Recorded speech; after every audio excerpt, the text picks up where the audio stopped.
Hey everyone, it's Susie here, and we are at Gear Dungeon 3, stages 5 and 6. We're gonna get that 3-star, and we're checking out the buffs here.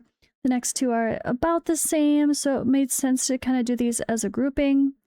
You can see the highly recommended heroes, which I'm missing some. I know people are using different ones. I'm just kind of looking to avoid watching other videos. I just kind of wanted to play with what they recommended.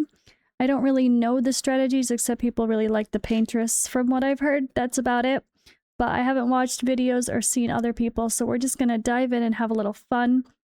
I use the same team, almost just slightly different placements for the first 4 stages as well. And I will admit that this first battle, stage 5, is a bit messy. Stage 6 is much better. So I just want to be clear, my stage 6 run has much better placements and timings and all sorts of stuff. I kind of messed up with this one. I don't remember the exact differences here, but things get a little crazy. Oh yeah, people die. So Tallulah up there can be a concern. People definitely get smacked.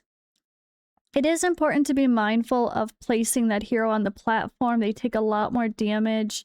I ended up, as we go on to the next stages, I had to use Gwendolyn first or the team got wiped. Up here we have Soul Cadence as the main DPS, which is a great choice, but it's okay for these stages, so you'll see that one be all right. All right, so this one is definitely not ideal.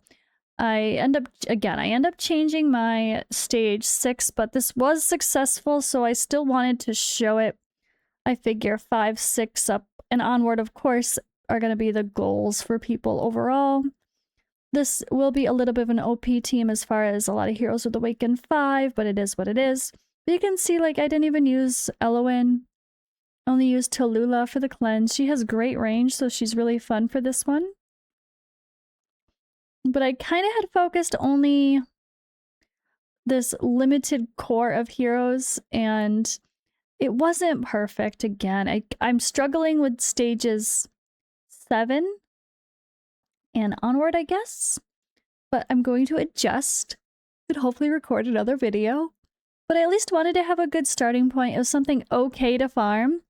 If I run out of time, I forget to do it, I could at least throw like stage 6 on and get something and not waste my keys, right? So I realized, yeah, this was a bit messy. I really didn't know what to do with my heroes here. I should have put a tank in for where Lord Phineas was. This was my first time looking at this stage.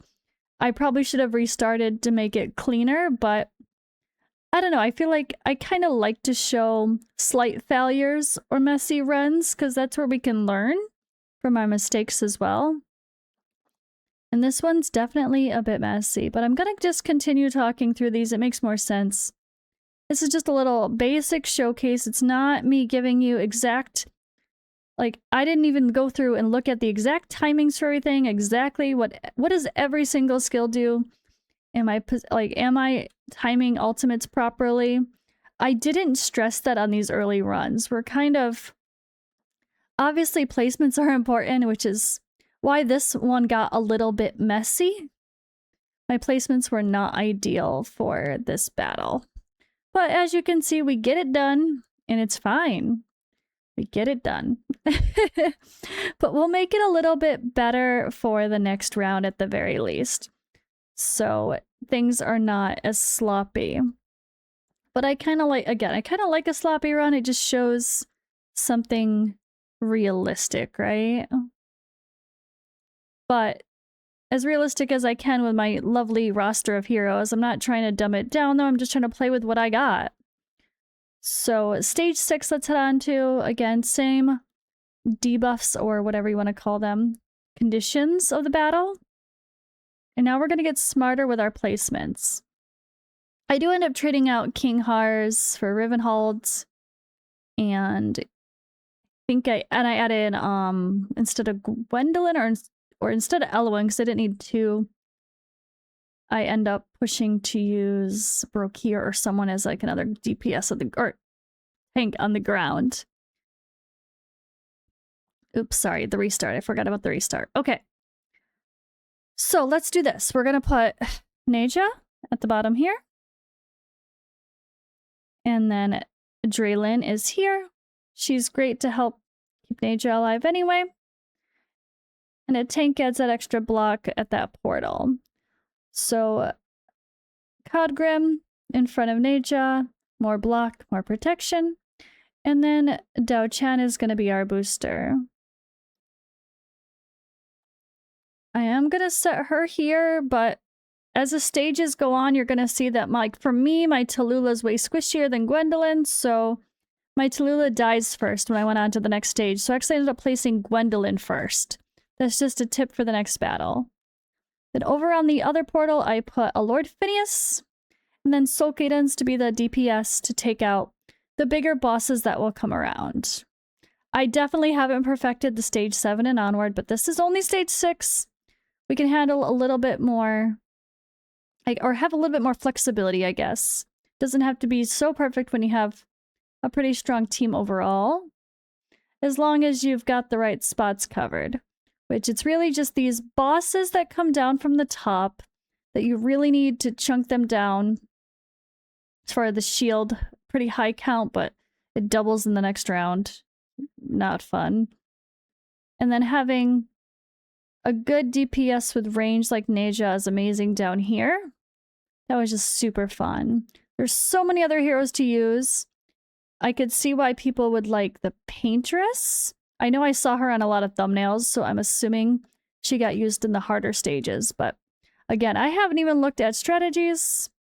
I'm just trying to do it for fun, you know, on my own and just experiment and see what I come up with, because maybe it'll be completely different than other people. But I want to also post these videos in logical sets that make sense for the hardest stages. So if you got stuck, if you watch this video and you push through and you get stuck on a certain stage, let me know what stages you want to see other clears on, and I'll try to add mine as well once I get there.